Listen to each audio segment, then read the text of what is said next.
আসসালামু আলাইকুম। আমি বেলাল আছি আপনাদের সাথে। আপনারা দেখছেন ম্যাঙ্গো পাবলিক ইউটিউব চ্যানেল। আশা করি সবাই ভালো আছেন, সুস্থ আছেন, যে যেখান থেকে এই ভিডিওটা দেখছেন। আজকের এই ভিডিওতে আমি কিছু কথা আপনাদের সাথে শেয়ার করতে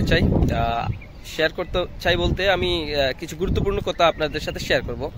যারা কাতারে আসতে চান বা চিন্তা ভাবনা করছেন আসবেন, কেননা বর্তমানে আপনি যদি দেখেন তাহলে প্রায় মধ্যপ্রাচ্যের যে কয়েকটা দেশ আছে আমাদের জন্য ওপেন। দুবাই দেশ যেহেতু বন্ধ, সৌদি ভিসা নিয়ে সমস্যা, ভিসা থাকলেও অনেক বর্তমানে দাম প্রচুর টাকা নিচ্ছে। তারপর যদি আপনি চিন্তা করেন কুয়েতের জন্য তো আপনি কোথাও বলতে পারবেন না, কারণ ইউরোপ যেতে যত টাকা লাগে কুয়েতের জন্য সেম, মানে প্রায় 8 থেকে 9 লাখ 10 লাখের মতন টাকা কুয়েতের জন্য বাজেট করতে হয়। আর যদি আপনি চিন্তা করেন ওমান ভিসা বর্তমানে বন্ধ আছে, দুবাই ভিসা তো নেই। আর যদি একমাত্র দেশ কাতার, আর এই জন্যই কিন্তু প্রচুর বাঙালি কিন্তু বাংলাদেশ থেকে এই কাতারের উদ্দেশ্যেই আসতেছে। এইখানে অনেকেই আসে কাতার থেকে ইউরোপ যাওয়ার জন্য, যেটা খুবই পসিবল একটা জিনিস, মানে খুব সহজে আপনারা যেতে পারবেন যদি কপালে থাকে। যেতে পারবেন বলতে সেটা অন্য বিষয়, যদি কপালে থাকে তাহলে অবশ্যই এখান থেকে যাওয়া সম্ভব, অনেকেই যাচ্ছে। আর যারা আমরা ধরেন মধ্যবিত্ত ফ্যামিলি থেকে আসি, তাদের জন্য একটাই রাস্তা, এখানে এসে সার্ভাইভ করা, কাজ করা এবং নিজের ফ্যামিলিকে মনে করেন যে টিকিয়ে রাখা, এইটাই আর কি। তো আমরা যারা মনে করেন যে এগ্রিমেন্ট ভিসা পাই না, কারণ এগ্রিমেন্ট যে ভিসাটা সেইটা অনেক ক্ষেত্রে ধরেন পাওয়া যায়, আবার অনেক ক্ষেত্রে পাওয়া যায় না, কারণ এটা নির্ভর করে যে আপনি এগ্রিমেন্ট জিনিসটা হঠাৎ পাবেন। ভালো একটা ভিসা পাইতে হইলে আপনাকে অবশ্যই সময় একটু লাগে, কারণ আপনি বললেই যে পেয়ে যাবেন সেইটা না। এজন্য অনেকেই আমরা যেটা করি যে ফ্রি ভিসায় আসি।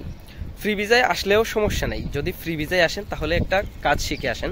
এটা আমি আমার অনেক ভিডিওতে বলছি যে ফ্রি ভিসায় আসবেন, সমস্যা নেই, কাজ একটা শিখে আসেন। এইখানে যদি আপনি ফ্রি ভিসায়ও আসেন, তাহলে যদি আপনার ওই কাজের প্রতি দক্ষতা থাকে তাহলে আপনি ইনশাল্লাহ যে কোনোভাবে একটা কাজ ম্যানেজ করতে পারবেন এই কাজ দিয়ে।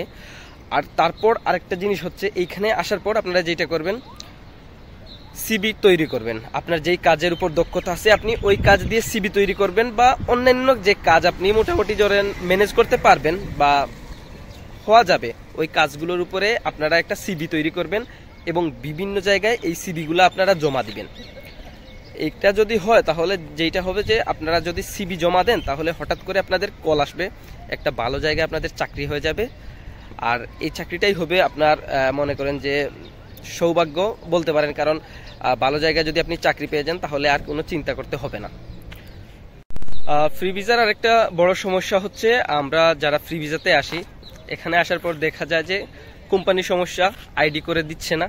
তাই আপনারা যারাই আসবেন ফ্রি ভিসাটা নেওয়ার আগে অবশ্যই চিন্তা করবেন যে আপনারা কার কাছ থেকে ফ্রি ভিসাটা নিচ্ছেন। এখানে আসার পর দেখা যায় আইডি দেয় না, 3 মাস হয়ে যায়, 4 মাস হয়ে যায়, আইডি পাচ্ছেন না। আর আইডি না পেলে আপনি কাজ পাবেন না, এটা শিওর, কারণ কেউ আপনাকে আইডি ছাড়া কাজে রাখবে না। যেহেতু আপনারা আসবেন, চিন্তা করছেন ফ্রি ভিসা নিয়ে আসলেও আপনারা ভালো একটা কোম্পানিতে আসবেন। ফ্রি ভিসা নিয়ে যে আপনারা খারাপ একটা কোম্পানিতে আসলে আইডি দিতে দেরি করবে, আর আইডি যদি দিতে দেরি করে তাহলে আপনারা কাজ পাবেন না। অবশ্যই ভালো একটা কোম্পানিতে আসার চেষ্টা করবেন।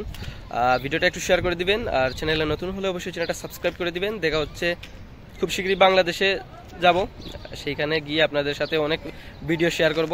টাটা, বাই বাই, আসসালামু আলাইকুম।